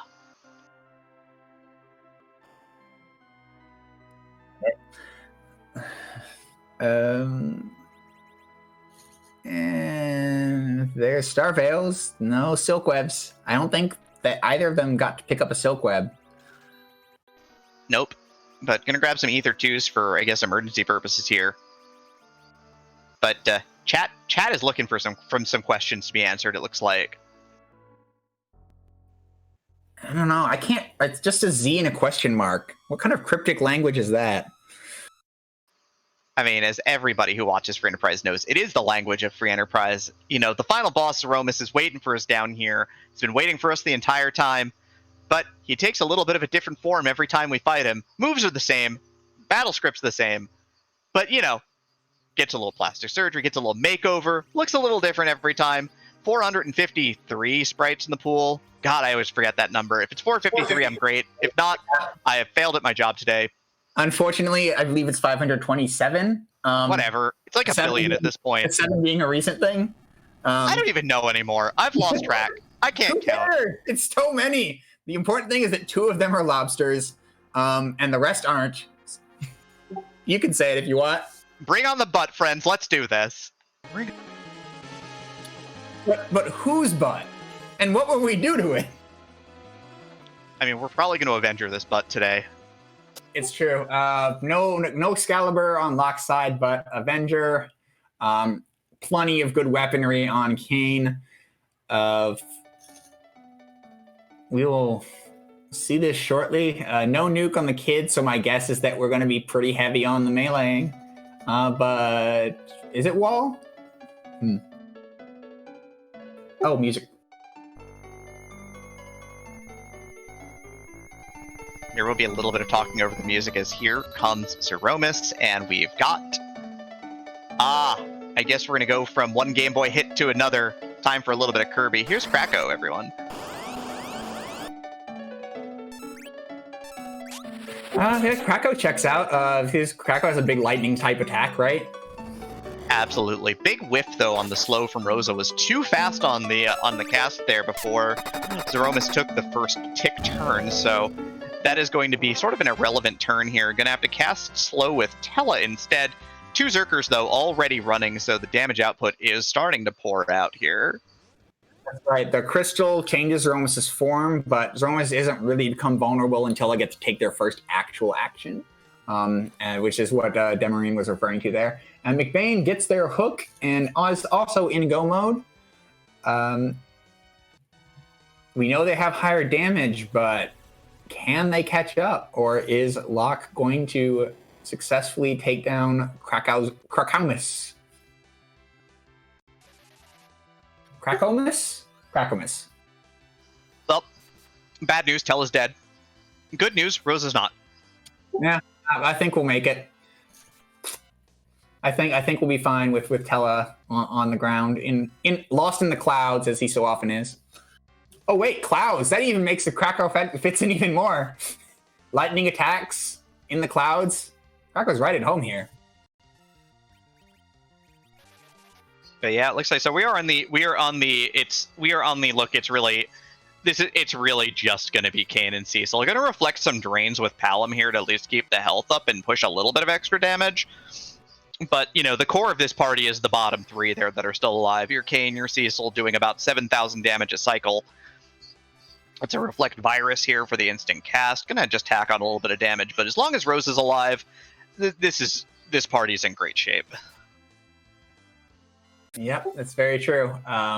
This Berserk melee fighters with a Rosa, I mean, they're going to see a number of big bangs, but Rosa's HP is excellent. Her defenses could be better, but her HP is excellent.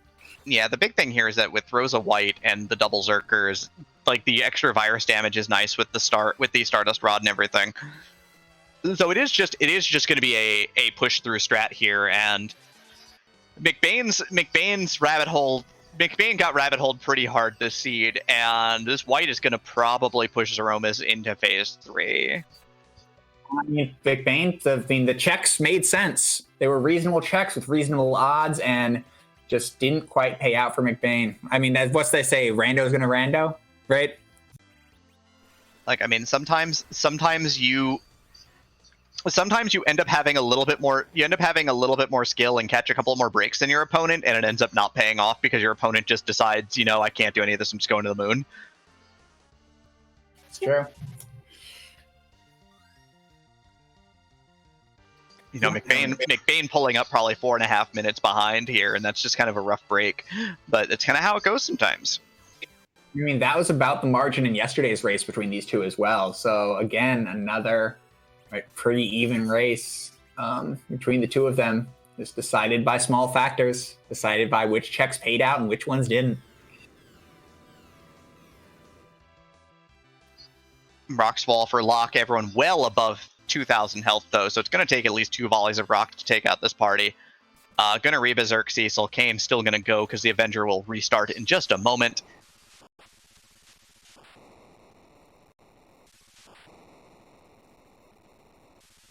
And that's it. No flash because that setting is off. Locke is the winner at 141.23 by RaceBot timing. Congratulations to Locke managing to come back from the loss yesterday and get through to the next round. Yep. Locke's reward for this victory is a 2-race match with Dia. McBain, one of our runners, been around for a couple events and who played really well today, just ends up hundoing the seed, hits every spot, and ends up getting beaten to the moon, and that's kind of the game breaker here today. And Locke has joined us. GG, Locke, you made it. GG, that was something else. After just seeing the last 15 minutes Where was the Excalibur? Where was the Edge? Where was all this good stuff? That was all hiding for you behind the Fame Arch. Of course it was. Yep. There was an Earth Crystal there that got you an Edge and a Porum if you really wanted a Porum, but I guess you didn't. And an Excalibur on the other boss in the Leviathan throne. Like, it was all there, but that was all just lost time for McBain ultimately. Just didn't quite have the push. And the Rat Tail was behind Earth as well, so there was a time in the middle there where if Hook's what showed up instead of Twin Harp, right, like then it's possible the McBains could have still had the payout, right? Like when Twin Harp showed up on the moon, right, like was when it started to finally kind of tilt your way in terms of the odds, like from our perspective, right? Like obviously you can't see that. So yeah, that was and again another close foot race between the two of you. I will say that Twin Harp thing was a big gamble because, again, I left a lot of things open. I had a lot of things open. So when I got the Twin Harp there, I was just like, all right, I'm going to check to see if the CPU's on the moon. If not, I'm bailing and doing the Twin Harp. Yeah, I like that play, honestly. It feels like a good play. I mean, especially... Like, how are you feeling, though, when you go into the Fame Arch and you see a quote-unquote free boss, but you have no hourglasses and you have no coffins and you can't kill it? Like, what's your mindset there when you catch that pair of wipes at that point? Like, where are you thinking about going at that point? Well, I think at that point when I was first trying, that was going to be my second thing I was going to do there, like in the underground, because I did Dwarf Castle into that. So I was like, I'll come back later, and then later just never came.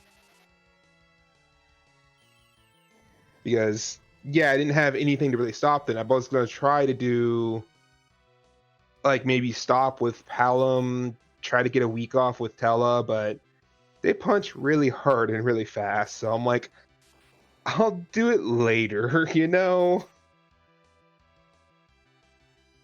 Yeah, well, that makes sense, right? Like, you were definitely willing to ditch checks when they looked like they would be slow or tough. And, I mean, it happened, like, those were those gambles that you talked about, right? Like you leaving behind checks that were like just weren't quite going to work out for you, rather than beating your head against them, and that that put you ahead by a little bit in the end because the checks that you did make were the checks that you needed to make. Like that vanilla wyvern, I didn't want to deal with that. Yep. No, you gave it a good shot. You gave it 2 shots, and you're like, nope, we're done. Yeah, because I mean, I think it was the last tournament. I got walled by a wyvern at Ogopogo spot. And I literally came back to the last. I'm like, if it's here, I lose because I don't want to deal with this. Wyvern on the moon sucks. Wyvern anywhere important sucks. Yeah, that is legitimate. And you, of course, no evade rolls on that second try. Everyone taking the maximum 3,000 damage. And it's like, yeah, I'm good. I'm out. That makes sense. I was like, Cecil's got this. So Locke, let's talk about the big thing coming up though. Oh. You know who's next. No. I don't wanna. You gotta believe. If you don't believe, you'll never win. If it wasn't the fact that I'm going in already down a game, it wouldn't be so bad. But I'm going in already down a game, so it's gotta believe. You got it. You've got this. You've got to ruin it. You could ruin everybody's brackets. No one picked you. Everyone, really? Oh, everyone who had you winning this match has you getting dumped. All right, I gotta screw over everyone's brackets then. I'm gonna practice for a week straight. 168 hours starting now. On the flip, though, right now, just to let you know, McBain has wrapped up this Aromas fight. Easy peasy, pretty academic with the 3 bruisers going at it here. 1 hour, 46 minutes, 35 seconds. A really good time for hundoing a bracket flag seed, but unfortunately, just did all the checks, and while Locke, you did a lot of the right ones first, and that's kind of how it pays out. Yep, it was a well-run race by McBain, certainly. Just as we said, like that's the checks you skipped were the checks that were fine to skip. The checks you needed to make were the checks that you did make. So before we get McBain in here, Locke, do you have any final thoughts about the seed or the race this evening? I really wish I got the Edge. I like Edge. I had so much good stuff for Edge. Much good stuff for it. That's so sad. It really is. I was pulling for an Edge the entire seed as well. But otherwise, no, I don't have anything else. I'll do my best to be ready for next week. So thank you everyone again for the restream, the commentary. I will look forward to watching this one back. And that's all I got. Sounds good. All right, practice starts now. Good luck. Thanks. See you later, everyone.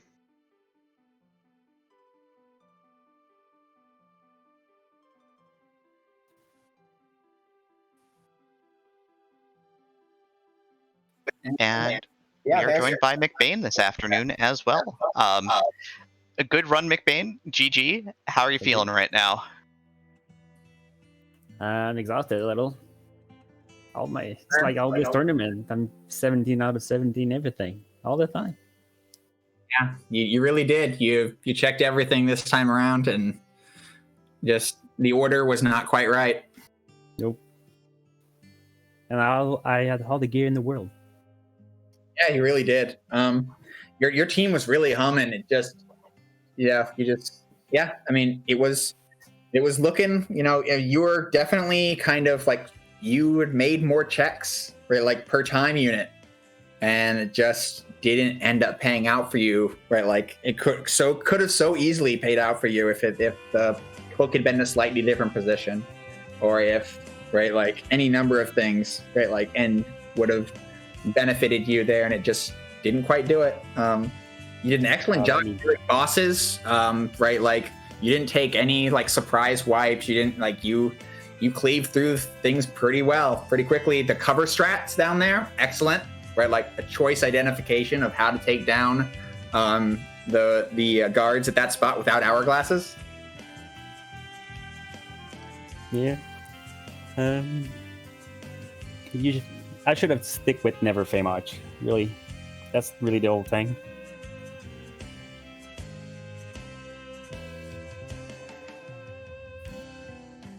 Yeah, I get that. I get that mindset, certainly. I mean, you were able to do both bosses, though. So you did. But yeah, how did you feel about that moon, though? Like, with all of that power that you had, how did you feel once you were headed on up that way? Well, it was pretty easy, actually. I mean, I was like, oh, this is dead. This is dead. I hope he's not already here, because it's over. Yeah, I mean, Locke actually struggled a little more with some of the moon spots than you, I would say. But yeah, it just ended up that Locke, did managed to take out the things he needed to take out. They got 3 crystal ring, so I was not gonna die anywhere. Mm-hmm.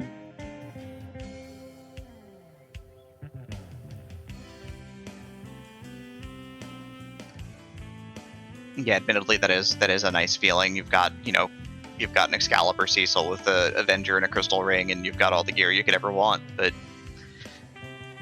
tough break sometime is kind of how this randomizer goes. And so, you certainly ran a great race today, though, which was nice to see. Yeah, just didn't go at the right place at the right time.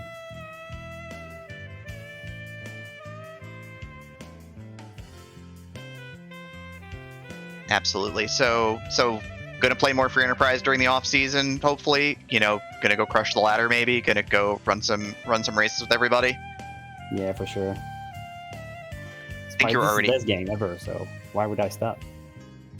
I mean, it is the premier RPG randomizer, the true champion of them all.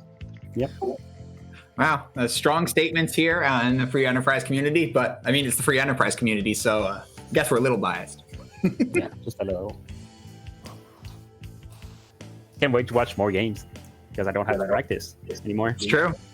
And yeah, it frees up a bunch of time to do the ladder stuff. So the ladders, honestly, for me, I didn't get into the leagues last time as much as other people did, but the ladder's been really convenient for me. Be able to do pickup races. I wasn't as good as doing pickup races otherwise, so really loving that. Yeah, it's pretty great. There's lots of races at any time. Yep. Yeah. So definitely see you out there on the ladders. Yeah, hope to see you too. I hope to see you, but I'll definitely see you.